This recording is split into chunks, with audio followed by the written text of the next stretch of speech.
we are living in the golden age of science, the golden era. We know more about the universe, this planet, and about ourselves than we've ever known before. And yet, we live in a moment of disillusionment, disconnection, distrust that is also not just typical. Welcome to the PolicyNet podcast by the UNESCO Inclusive Policy Lab. This is the place where top figures come to talk data and solutions that will reset us along a more equitable and smart path. Today we have a high-level episode hosted by Gabriela Ramos, UNESCO's Assistant Director General for Social and Human Sciences. The guest is Sudip Parikh, the CEO of the American Association for the Advancement of Science and the executive publisher of the Science Journals. Together they discuss the biggest challenges faced by the science today and explain how those affect each and every one of us. We have this increased populism. We saw it with the COVID. We see it with climate change. Sometimes researchers and scientific people being harassed. If you are a part of a group, a faith, a community, a political party, if there is a social cost to taking in fact that is incompatible with the beliefs of that group, the belonging is more important than the truth right now. They say communication is key, and leaving an imprint on policy has rarely been so important for science. Sometimes we feel like we can take refuge in the laboratory and that there's rationality there, but this is not a moment for that. This is a moment to use our outside voices. This is a moment to engage. This is a moment for us to bring our rationality, objectivity, and sense of wonder back to the world. There is always this question of how do we get the right science combined with the policy decisions that will deliver change. They also talk about investments and incentives to trigger the kind of change we need. Right now, there are incentives for active disinformation. You can make millions of dollars by actively disseminating disinformation. And we have got to show that we as a community have a plan. And that plan includes investing in these scientists around the world who are our greatest hope for changing the path of social disillusionment and social upheaval. To turn the ivory tower that sometimes scientists build for themselves into a real transparent environment, we also need to recognize that there should be reforms on the ways we produce science. You're listening to the PolicyNet podcast. It's great to have you here, Sudip. Thank you, Gabriela. Thank you so much for inviting me to participate, and I'm excited to be here and looking forward to this discussion. We will be covering issues of trust in science, the interface of science with the public, and the role of science communication in all of this. This is core to what you have done for so many years. We are in a very complex situation. I guess that we always say that historically. I guess that all of our predecessors have always said that they live in a very complex situation. But it seems that all the crises that we are confronting, all the issues that are putting a lot of pressure in our societies, are also creating this environment in which we also see emerging populism trends, denial of science, the digital transformation. So I want you to start by informing our public, what is your take of the status of science nowadays? And how do you make sense of all these other trends that are not really appreciating what science can contribute? Gabriela, when I was a kid, I used to think, wouldn't it have been amazing to live during one of the golden ages of science, to live in 1905 and have a chance to speak with Einstein during his dramatic year, to live in the 1600s and get a chance to meet Isaac Newton, or to live through the 60s and to be there when the biologists determined the genetic code and how it worked. But after 4 years in this role of being the executive publisher of science and of being the CEO of AAAS, I realized that we are living in the golden age of science, the golden era. We know more about the universe, this planet, and about ourselves than we've ever known before. We are able to modify the genome to treat and cure disease. Scientists didn't used to talk about cures. We can do that now. We are able to produce enough food for 8 billion people. Now, whether it gets to the people or not is a different story, and we can talk about that. But we were able to produce enough food for 8 billion people. We are able to understand our universe in such amazing ways that we know that we can feel the gravitational waves coming from two black holes crashing into one another 10 billion light years away. So we live in extraordinary times that I wouldn't change for anything. And yet we live in a moment of disillusionment, disconnection, distrust that is also not just typical. We have a tendency to say, it's always been this way, it's always been this way.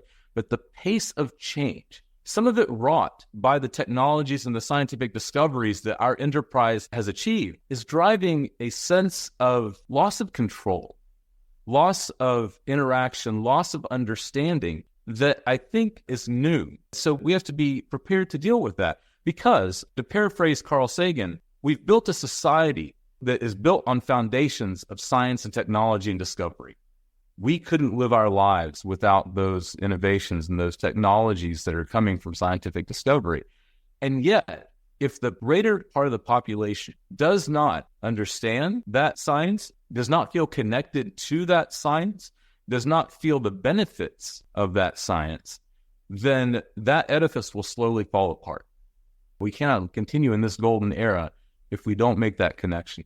And so building these lines of trust, building communication channels that are two-way, not one-way, making sure that scientists are not disconnected from their communities is critical if we're going to continue the era of scientific discovery and mitigate the era of social polarization. And that brings us to something very prominent, a decline on trust in science. I was really stopped when I saw this survey asking people if they trust in science, and in general, people said yes. But then when they said, do you trust the science that goes into policy decisions, it fell massively. So I think there is this connection between scientific endeavors when it goes into applied science for policy decisions and the link with trust in science and the communication of science. It gets a little bit confused.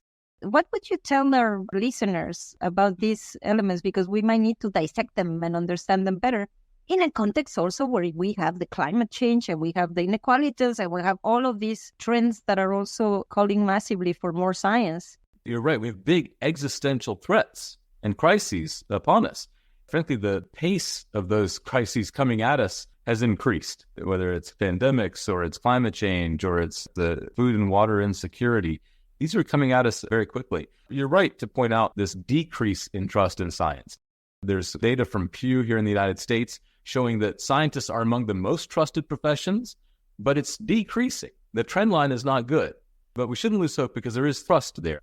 But this dichotomy that you point out, if you talk about science in that is good science creating policy, then suddenly the numbers go down. I think that this is related to this conclusion that I've seen from some of the research on trust. Belonging has become more important than truth. What I mean by that is that if you are a part of a group, whatever struck that is, faith, a community, a political party, that being a member of that group, if there is a social cost to taking in fact that is incompatible with the beliefs of that group, the belonging is more important than the truth right now. I really wish that wasn't so. I want to believe that the world is a rational place and that we can have a discussion and that I can change your mind. In many places you can, but in the big issues that require big sacrifices, big changes in the way that we live, belonging is more important than truth. The way to get around that is to build relationships. I grew up in Hickory, North Carolina, a small town in North Carolina, a very rural community. My parents immigrated to the United States, so I belong to that community. I come from a community of faith that I can have conversations in. But somehow, in becoming scientists, we become disconnected from those communities. I do believe that there's a real need for us to maintain those relationships with where we come from, because my going into a community where I am not known is less valuable than a scientist who has come from that community. And this is why the need for science from rural communities, from marginalized communities, from the global south, from the global north, we must have inputs and we must have scientists from all of those places if we're going to be able to communicate back and forth. That trust factor is only going to get fixed when we have representatives in the scientific community from all across the wonderful tapestry of humanity that we know exists out there. It's very interesting what you're hinting at, the belonging to certain groups, the peer pressure that can exist, the fractured societies. It has to do with really who you trust and who you want to believe in. To turn the ivory tower that sometimes scientific institutions, scientific communities, scientists build for themselves into a real transparent environment to exchange with others. I guess we also need to recognize and be honest and think that there should be some also reforms on the ways we produce science. So what do we finance? How do we decide? How do we create the incentives for these connections? Not only in terms of the communities and the policy debates, but also in terms of multidisciplinarity, transdisciplinarity that is so difficult to deliver really, to move away only for one expertise, silos, all of these things that we know. What do you think should be the reforms on these science ecosystems and incentives? You've hit on something. Incentives are incredibly powerful. Regardless of our meaning, our goals, our best intentions, incentives are incredibly powerful. And over time, they can shape global systems. And so when we talk about how do we incentivize scientists so that it's not just about the ivory tower science, but also about the connection to their communities, you have to think about it in terms of incentive. Let me put it in terms of the journal Science. The journal Science is a place where extraordinary science has been published. And 50 years ago, if you had identified and discovered a new element or a new subatomic particle, that would of course be published in Science, because it is objectively an advance in scientific understanding.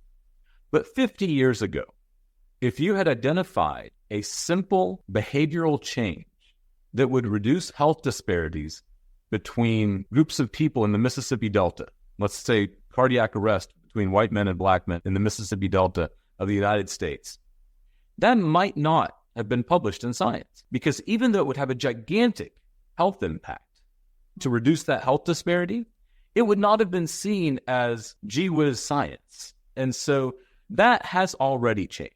By broadening and opening the aperture of what is important in the sciences, today, if a small behavioral change were discovered like that, we would certainly want to publish it in Science. Now, here's the next step of that. A scientist who identifies that subatomic particle today is still going to get tenure at a university. At that same university, if there is a scientist who for 20 years is in their local community identifying toxins and pollution in the river that runs through their community and is tracking that trend line and not publishing it in Science or other journals, but rather is communicating with their community about what the trend lines are, what can be done to clean the water, what can be done at a local level to make a difference, that might, at the moment, not be incentivized to get you tenure because it doesn't show up in the tenure package. And so we've got to be able to change those incentives to say both of those things are valuable. The subatomic particle is still valuable. The work on quantum mechanics is still valuable. The work on identifying gene therapy and gene editing is still valuable. So is the work of connection to the community. So is the work of communication. It turns out that not all of us are good at every one of those things. Some of us scientists are wonderful at the math and are not wonderful communicators. We have to lean into that and be able to incentivize it. And that means incentivizing it in the traditional structure of academia, in the traditional structure of industry, in the traditional structure of government. I'm an optimist, and I do see the baby steps that are being taken. It's not enough yet, but we're getting started. You also mentioned the Global South divide. I never realized that the 80% of the scientific outputs recognized are produced in the Global North. And we continue to see that the triadic patterns, those are recognized in the three main centers of excellence, are 80% Global North, and I will say 60% US. But how would you see that practically we can make progress on these very long-standing issues that we have been addressing for quite some time? When it comes to the Global South divide, one of the things that I think has been proven over and over again, as you look at the economies of the world that have grown, when they have made investments in research, that there has been an outcome from that that allows minds to wander and creativity to flow. When it's done in an open, free environment where it's okay to challenge dogma, that you see scientific discovery, you see investment in that science, and you see economic growth, certainly. And then when it's done well, you also see growth in well-being and in the social health of a country.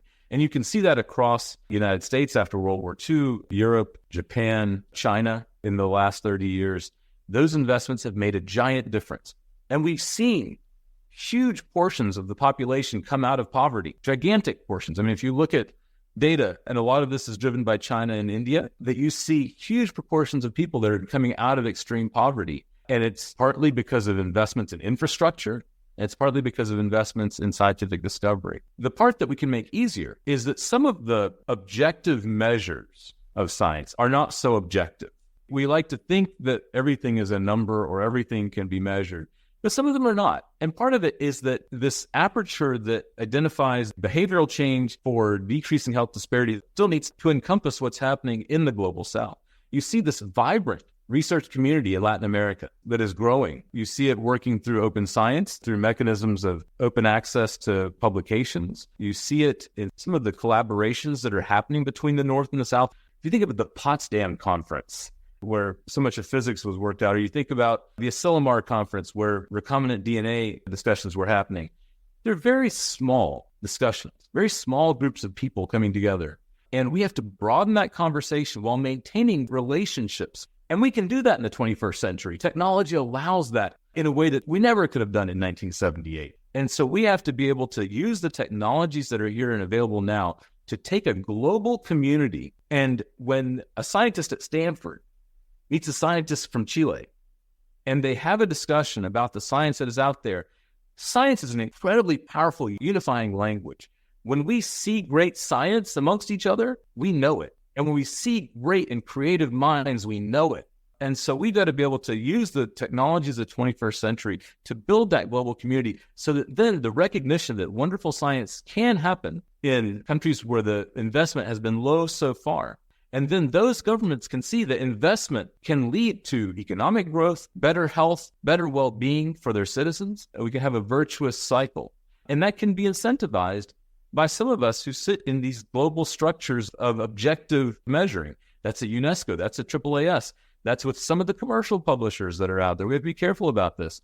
When I talk about what AAAS does, we are now a completely open access publisher. But I have to tell you, that's one step. It's not the whole thing. Because yes, now anybody can read a paper, a research paper in the journal Science immediately. My mother is not a scientist. My mother is a very smart woman who is much smarter than me, but she's not a scientist. And when she looks at a paper in Science, she can't read it. And I can't either, right? I'm a biochemist. I can't read the physics papers that are published in Science. And so one step of this is making science available to every scientist in the world. The next step, and the one that is even more important, is situationally appropriate communication. We have to be able to communicate the meaning and the impact and the potential of scientific discovery in language that is not dumbed down, but rather is meant for the audience that it's going to, and that is understandable in all the ways that are important, but reduces the jargon. We scientists communicate in jargon because we must. We must be precise.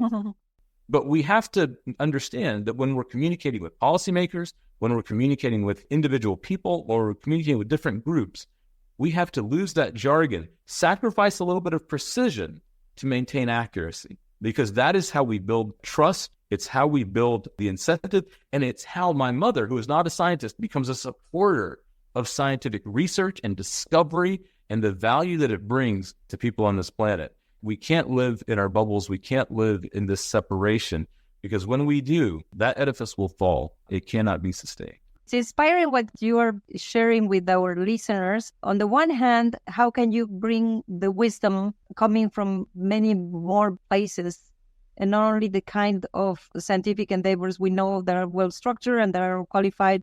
The other thing is the responsibility that we have as a scientific community to communicate and to be understandable.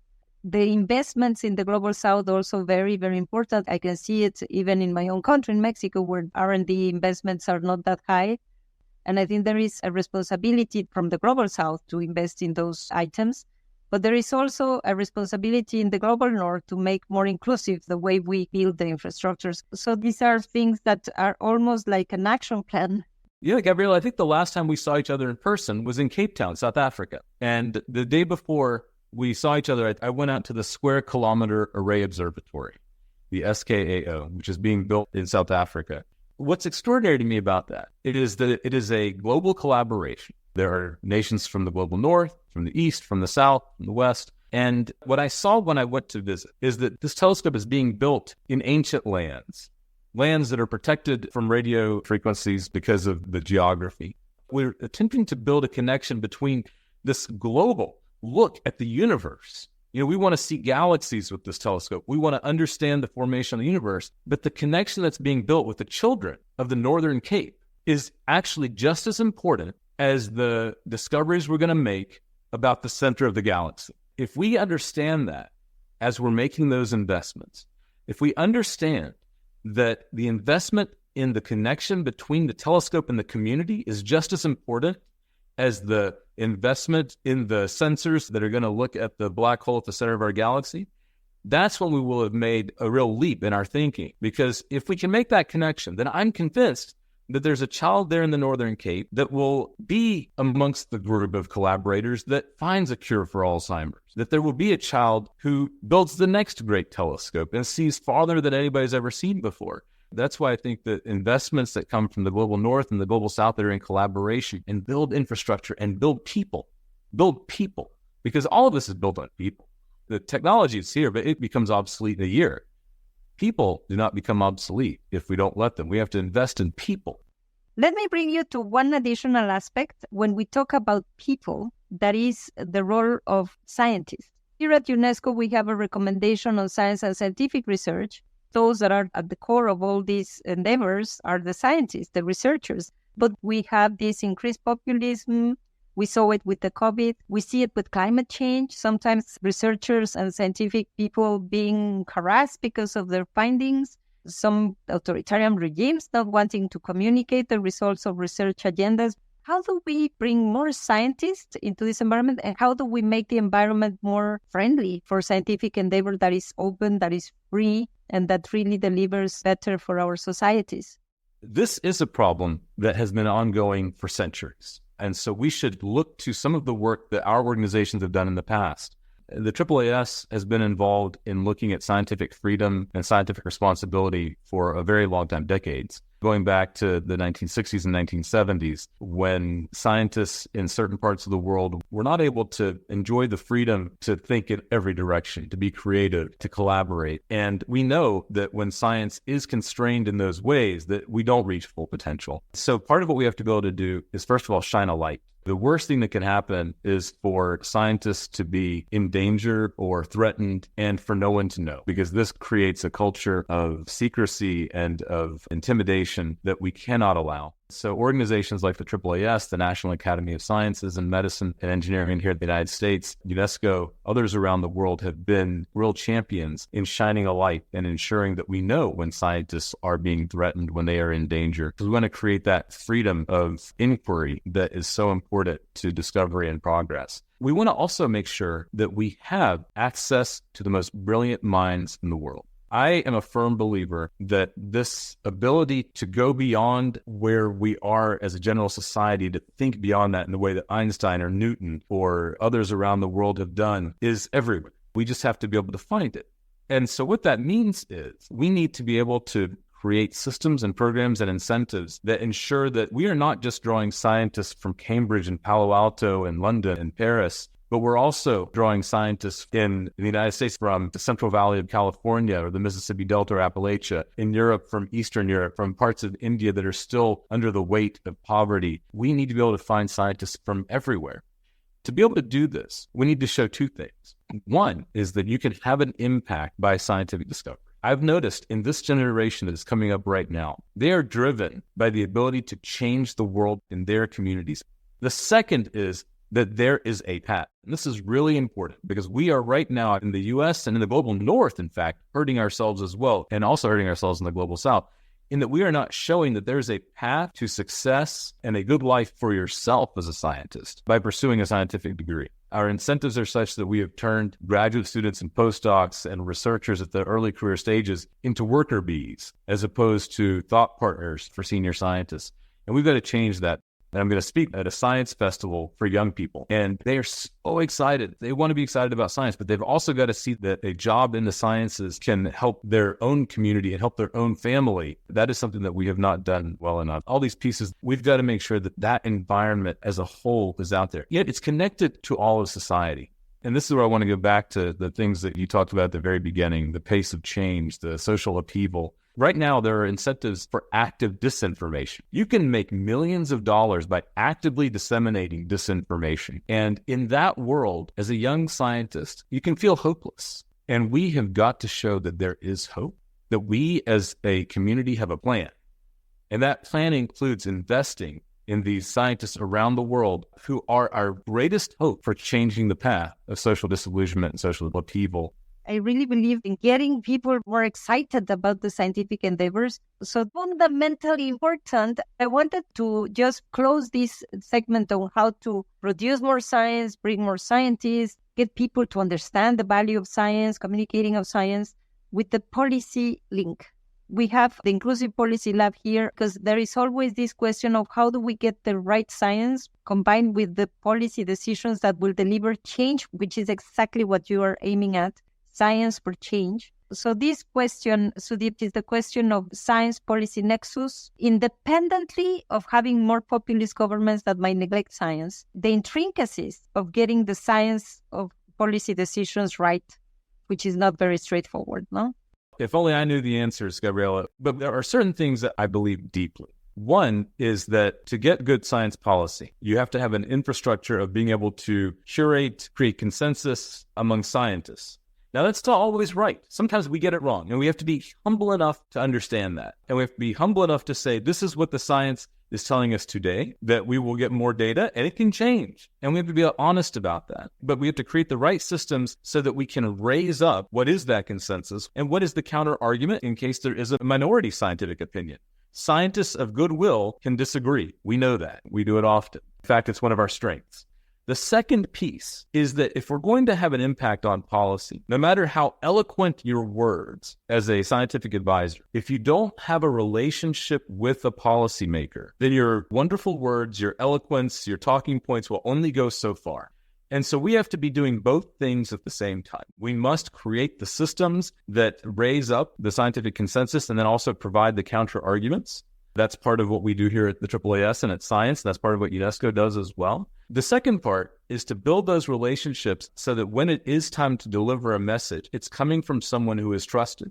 And that part is something we're also doing here at AAAS. We embed scientists in Congress in the United States and in the executive branch to be there for 2 years, working for those members of Congress and being partners with them. Because, what a member of Congress needs is to be able to say, look, I trust you that you're not here to hurt me politically, that you are here because you are trying to give me the best advice possible, and I trust you. And so then, even if they don't completely understand the scientific argument or the eloquence of the talking points, or they're hearing multiple inputs about different ideas, some of them economic, some of them financial, other points of view, that they have a trusted relationship that they can go back to and say, when the door closes, yes, that policy decision is the right one because I know that Gabriela is not going to hurt me politically and that she's going to give me the best science that she understands and that she's pulling from a scientific community that has built an infrastructure to provide her with the consensus and the counter. If we can do those two things, then we will be making a lot of progress. We are living in a time when populist governments are on the rise. And we're living in a time when polarization is growing. Sometimes we feel like we can take refuge in the laboratory and that there's rationality there. But this is not a moment for that. This is a moment to use our outside voices. This is a moment to engage. This is a moment for us to bring our rationality, objectivity, and sense of wonder back to the world. Because if we don't, we could be headed toward much darker times. That's right to the point. It's not only even about bringing the best advice and to create this trust also with the policymakers, but to try to get also more scientific knowledge with the policymakers themselves. I cannot close this discussion without asking the question that is all over the place, which is the impact of artificial intelligence in the scientific endeavors, the scientific understanding, the trust in science.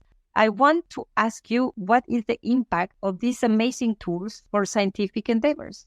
Because, of course, it can empower massive understanding. And we know that if we didn't have artificial intelligence, we would have never shortened the time, the vaccine discovery during the COVID times. And there might be some acceleration process for many things. But we also know that they threaten to create more inequalities, less inclusion. Demanding skills for really mastering these tools is not like a day-to-day. And therefore, how you see things and what would be your recommendation for those that are listening to get the best out of it? When I talk about that we're living in a golden era of science and technology, AI is a part of that. We have the ability to scale our own thinking with the support of AI. When I was an undergraduate, the thing I did my undergraduate research on was protein folding. How does the DNA code lead to the structure of a protein? And we looked at it through biochemistry and molecular biology and protein crystallography and simulation. And AI was able to mostly solve this problem in a completely different way. And now we're able to generate what proteins look like just from the genetic code. That's the first problem we solved. My goodness, that's a problem that was on the books for decades, scores of decades. And so here we are at this place where AI can help us determine new materials that we can use, new types of drugs. So the impact of AI on the scientific endeavor is already tremendous. Already. It's changing the way the graduate students and postdocs think about attacking the problems that they want to solve. And so that is wonderful. That part's terrific. And one of the wonders about it is that it doesn't require living in Palo Alto or Cambridge or London or any other center of scientific research. It requires having access to the cloud tools. Now, that is not a matter of scientific infrastructure and investment. It's a matter of freedom. Freedom to access those tools and the ones that are not bounded by political thinking. So that's one. Second is that these tools, for all of their wonder, they still require the human element to make sure that we are not going off in the wrong path, to make sure that we are being ethical. These tools are not ethical on their own. They require humans to be there. They require humans to reach their full potential. And so here's my thoughts on where this is headed. In the short term, in the scientific endeavor itself, AI is already playing a role, but frankly, it's not as big a role as it will someday in the near future. So it's going to be slow in relative terms, and then it's going to be incredibly fast in terms of the effect that AI has on the scientific endeavor. The impact that AI has on our social understanding, we need social sciences more than ever to help us understand this, because we are running experiments on the global population in real time, and that is the scariest thing I can think of. And so we need social science in this moment more than we've ever needed it to think through what is the human interaction with these new technologies going to be like? What can we do to ensure that the humanity is not lost in the run-up to using these technologies? And what can we do to ensure that nations of the world who have the scientific freedom, the scientific responsibility to pursue these technologies, that they have that space in which to work? That's what a body like UNESCO can do, is to bring that conversation to the table and ensure that these populist governments that are out there, they see that, oh my gosh, if we constrain what our population can do, if we constrain it with political ideology as opposed to scientific creativity and discovery, we will lose out and we will be worse off for it. We can have that conversation at a place like UNESCO, and if we can drive the use of these technologies so that people are better off all around this world, what an extraordinary place this will be in 40 years. I firmly believe that small groups of people are what make the difference. Margaret Mead was a president of the AAAS in the 1970s. She was an anthropologist, and she has a quote that I love. In it, she says that never underestimate the ability of a small group of committed people to change the world.